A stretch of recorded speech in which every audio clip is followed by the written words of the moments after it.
ప్రతిపత్తిని పరిరక్షించేందుకు ఎల్లప్పుడూ కృషి చేస్తూ పార్టీ మరియు ప్రజలు నాపై ఉంచిన విశ్వాసాన్ని వమ్ము చేయకుండా నిత్యం చైతన్యంతో పార్టీకి ఉజ్వల భవిష్యత్తు కల్పించేందుకై నా వంతు కర్తవ్యాన్ని విధులను బాధ్యతాయుతంగా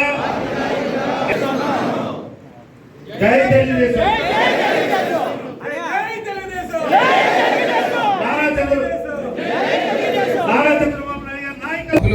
తట్టుకోలేకపోవడం చనిపోయే రోజులు కరోనా వచ్చిన తర్వాత ప్రతి ఇంటికి కరోనా టచ్ చేసింది. ప్రతి ఇంటికి కరోనా టచ్ చేసింది. ఈ రోజు ఆర్థిక వ్యవస్థ సర్వనాశనం అయిపోవడానికి కారణం అదే. చాలా మంది కొంతమంది అందరు డాక్టర్లు అంటారు, కొంతమంది డాక్టర్లు మేడలో 10 మేడలు అయ్యాయి, కానీ అందరూ ఆర్థిక వ్యవస్థ సర్వనాశనం అయిపోయింది. ఈ రోజు కూడా అప్పుల్లోంచి తేరుకోలేదు చాలా మంది. ఇక్కడ ఉన్న వాళ్ళు కూడా చాలా మంది ఉండుంటారు. అందరింటికి టచ్ చేసి ఉంటుంది కరోనా. 2 లక్షలు 3 లక్షలు 5 లక్షలు అయిపోయింది. అందులో ఇంకా బయటపడలేదండి. ఈ అప్పులు తట్టుకోలేక చాలామంది ఇక్కడ కూడా మీకు తెలుసు, పేర్లు వద్దు, చాలా ముఖ్యమైన కార్యకర్తలు 2 చనిపోయారండి అప్పుల నుంచి. చనిపోయిన తర్వాత ఆ కుటుంబానికి మనం ఏం చేయలేం. పెద్ద పోయిన తర్వాత మనం ఏం చేయలేం. తల్లి పోయిన తర్వాత మనం ఏం చేయలేం. చేతనైనంత మంచిగా చేస్తాం. ముఖ్యంగా కార్యకర్తలను అయితే నా సొంత డబ్బులు పెట్టుకుని లేకపోతే మీ దగ్గర ఏమీ లేకపోయినా చేయించడానికి నేను సిద్ధంగా ఉన్నాను. అలాగే దయచేసి సీఎంఆర్ఎఫ్ ఆడికింటికి ఇచ్చారు, మమ్మల్ని పిల్లలేదు. ఈ కొద్దిగా మీరు మనసు పెట్టి కొద్ది క్షమాగుణంతో అన్నీ చెప్పలేము. కొన్నిసార్లు మర్చిపోతాను. నేను మనిషినే కాబట్టి ఎక్కువసార్లు మర్చిపోతాను నేను, నాకు ఈ ఒత్తిడి వల్ల. కాబట్టి మాకు చెప్పలేదు, మేము రాము, మా ఆడెవడికో ఇవ్వడం ఏంటి, ఈడెవడికో అయ్యులేండి. చేతనైనంత మంచి మనం చేద్దామని వినవించుకుంటూ మళ్ళీ చెప్తున్నాను, కార్యకర్తకి వారసులకి కార్యకర్త వారసులు ఎవరైనా చదివించుకోకపోతే చదివించే పూర్తి బాధ్యత నాది. అలాగే మీ ఇంట్లో ఆపరేషన్ చేయించుకోకపోతే చేయించుకునే స్తోమత మీకు లేకపోతే పూర్తిగా నా చేతనైనంత మ్యాక్సిమం మీ దగ్గర ఎంత ఉంటే అంత ఇస్తే మిగతాదంతా మేమే పెట్టుకుని చేయిస్తాం. అది మాత్రం మీరు గమనించాలి. దయచేసి చిన్న చిన్న మనస్పర్ధలు వస్తాయి. కుటుంబంలో తల్లి తండ్రికి వస్తుంది, లేదా అన్నదమ్ములకి వస్తుంది, అక్క చెల్లెలకి వస్తాయి, అక్కడ కలుస్తాం. ఇక్కడ దయచేసి మీరు చాలామందికి మాట ఇచ్చారు, మేము మంచి చేస్తాం. అమలాపురం నుంచి ఒక కుర్రోడు వచ్చాడు, అతను చూసి కాదు మమ్మల్ని చూసి ఓటేయండి, మేము మంచి చేస్తాం, మీ అందరూ మాట ఇచ్చారు. ఆ మాటలు మీరు నిలబెట్టుకోవాలి. మా ఊరికి వేయట్లేదు, మేము వచ్చి మా ఊరికి రోడ్డు ఎన్నిసార్లు వచ్చినా వేయట్లేదంటే అర్థం చేసుకోండి. అక్కడ సరిపడి ఫండ్స్ 140 కోట్లకి నియోజకవర్గం అంతా అభివృద్ధి చేయలేము, కానీ చేస్తాం, ఖచ్చితంగా చేస్తాం. ఇప్పుడు 25 కోట్లు తీసుకుని వస్తాం. ఈరోజు 4 కోట్లు 30 కోట్లు. ఈ 25 కోట్లు కూడా 3 మండలాలు ఉన్నాయి. 3 మండలాలు 8 కోట్లకి చెప్పిన మనం 77 గ్రామాలు ఉంటే సుమారు 30 లక్షలు ఓ నియోజకవర్గానికి ఇవ్వచ్చు. అయితే గతంలో అభివృద్ధి చేస్తుంటే మనం రోడ్లు వేస్తుంటే మిగతా వాటికి ఇంపార్టెన్స్ ఇచ్చి వేయడం జరుగుతుంది. మీరు ఎదురు వైసీపీ వాళ్ళు విమర్శిస్తుంటే మీరు దానికి తాళాలు వాయించకూడదు. అలాగే మీకు మరొకటి చెప్తా ఉన్నాను, వైసీపీ వాళ్ళని ఈ రోజు వరకు మనం ఎక్కడ కూడా వచ్చి శృతి మించిపోయిన వాళ్ళకి తోకలు కట్ చేసాం తప్ప ఎక్కడ ఒత్తాసు పలికిన పరిస్థితి లేదు.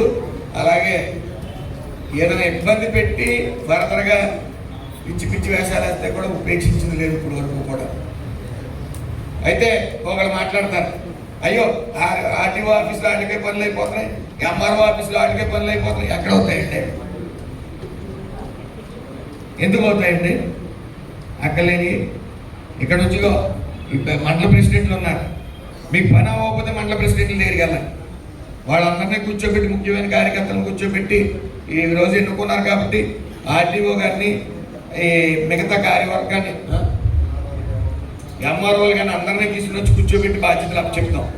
ఇప్పుడు ఈ పదవులు అటువంటి వీళ్ళకి ముళ్ళు కిరటాలు ఇచ్చారు నలుగురికి. నాకు కొంత బాధ్యత తగ్గింది, వీళ్ళని నలుపుతాం. ఇప్పుడు డాక్టర్ బాబు గారు అదే ఇందాక అన్నాడు, 20 సంవత్సరాల నుంచి నాకు కోరిక అండి అదే. ఆ 20 సంవత్సరాల సరదా నేను తీరుస్తాను ఆయన కష్టపడి తప్పమే. ఆయన కూడా వాస్తవం చెప్తున్నాను, ఇది కోపం ఎక్కువ దీనికి. చాలా మంది చెప్పారు నాకు నేను కోపం ఎక్కువ. డాక్టర్ బాబు గారు చెప్పారు కోపం ఎక్కువ అంటే తగ్గించుకోండి. ఆయన రివర్స్లో మొన్న ఈ మధ్య ఏమంటే పలానా చోటకి రండి, మీరు కోపడకండి, మీరు కోపడతారు ఏంటంటే రండి అంటే అప్పుడు నాకు సంతోషం వేసింది. డాక్టర్ బాబు గారు కూడా కోపం తగ్గించుకున్నారు. అయితే మీరు ఇంకోటి గమనించాలి, ఈ ఫ్రస్ట్రేషన్లో జనం తాకిడి ఎక్కువ వల్ల కానీ నాకు కూడా ఈ వెన్నుపూస దగ్గర కొద్ది నరం నలగటం వల్ల ఈ చెయ్యి ఒకటి లెఫ్ట్ హ్యాండ్ ఒకటి ఇబ్బంది పెడుతుంది. అలాగే స్పీడ్గా రియాక్ట్ అయిపోతున్నాను. ఎప్పుడైనా ఏమన్నా గమ్ముని కోపడి ఏమైనా మాటలు ఉంటే మాత్రం మీ సోదరులాగే భావించి నన్ను క్షమించండి తప్ప ఏదో మీ మీద కక్ష పెట్టుకుని మాత్రం నేను ఏమనలేదని మీరు గమనించాలి. మనందరం చాలా కార్యక్రమం స్టేజ్ ద్వారా పెద్దలు సుభాష్ గారికి, సత్య గారికి అందరికీ నా నమస్కారాలు. మంత్రి గారు చెప్పినట్టు మా మండలంలో చాలామంది ఎలక్షన్లో కష్టపడి ఈరోజు బయటకు రావట్లేదండి. అటువంటి అందరూ కూడా మాకు తెలుసు, ఎందుకంటే మా లోకలే కాబట్టి ఎప్పటికో రాజకీయాలు ఉన్నాం కాబట్టి పెద్దవాళ్ళందరూ కూడా తెలుసు. అందరి దగ్గరికి కూడా మంత్రి గారు నేను సత్య గారిని తీసుకెళ్ళి పార్టీని వాళ్ళ బయటకు తీసుకొచ్చి పార్టీని మరింత పటిష్టపరిచి, అలాగే జనసేన టీడీపీ నాయకులందరినీ కూడా కలుపుకుని, అలాగే గ్రామ కమిటీ ప్రెసిడెంట్లందరినీ కూడా కలుపుకొని ఏ విధంగా వివాదం లేకుండా సాధ్యమైనంత వరకు మేము అంతా చేయాలో అంతా చేస్తామంటే మిగతా కూడా పెద్దలు చూసుకోవాలి. నాకు ఈ అవకాశం ఇచ్చిన పెద్దలందరూ కూడా కార్యదర్శి మునవరపు రాము, కార్యదర్శి వనమాడి సించినాయుడు, కోశాధికారి కావాలి.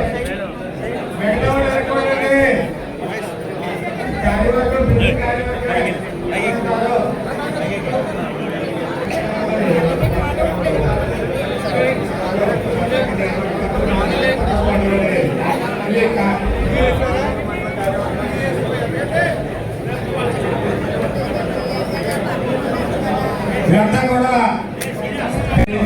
కలిసిపోతుంది ఉంది కానీ